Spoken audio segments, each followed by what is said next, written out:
Hi everyone, and welcome to the Back 40 Feet, where we talk about suburban, urban, and patio gardening. And today I'm going to talk about starting some herbs from seed. And I think I'm probably going to get a little help here from Jaeger, but that's okay. So first of all, let's start with basil. I'm going to be planting two types of basil today. One is just regular all-purpose Italian Genovese basil. And then the other one I'm going to be doing is called holy basil. And holy basil is that Thai basil that has a little bit more like of a licorice flavor, and it's kind of, the leaves are a bit darker, kind of almost a reddish purplish. So the thing with basil is it really honestly would prefer to be directly sown into the ground. But the soil temperature needs to be about 70 degrees, 65, 70 degrees for it to sprout. And traditionally, it's always been around July 4th. This is when you would direct sow it into the ground. Truthfully, here in New England, we have such a short growing season that, and thinking about last year and the year before, we had some pretty cold springs. We're just not going to get the basil that we're looking for. And so last year when I planted it the 4th of July, I did get it to sprout, but it grew really slow.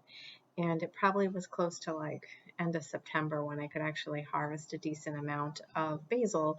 At this point, most of my tomatoes have been harvested, and what's the point of basil without a tomato, right?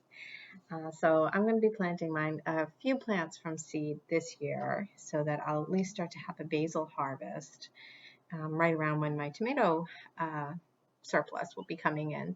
But I'll also probably around July 4th look for some space in the garden and still put some as a direct sow. Next up is parsley. Good old parsley. Usually my parsley lasts through the winter. It's a very hardy herb. I don't know why it didn't. I think that there was an ice storm that got it, so I'm restarting it. Honestly, I would have started this 2 months ago, like 8 weeks before the last frost, and we're 4 days before the last frost date.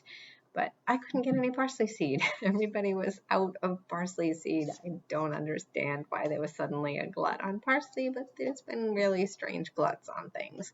So I'll still start my parsley, even though it's a little late, and we'll see how that does through the season. I'm a little concerned because it does like to get established in cooler soil, but maybe if I get a good sprout, I can get it into the garden soon. I also have coriander. Oddly enough, in my herb garden, I have coriander that comes back every year. I think it just reseeds, which is great. And it's a nice hardy coriander that gets is out in that herb garden. What is a bummer is that it starts to come up about in a week or two. I would imagine I would start to see it sprouting in the garden, and usually by mid-June it's ready to harvest. Okay, that's great. But again, things that I would typically put it with, like my tomatoes and my peppers, aren't even fruiting yet.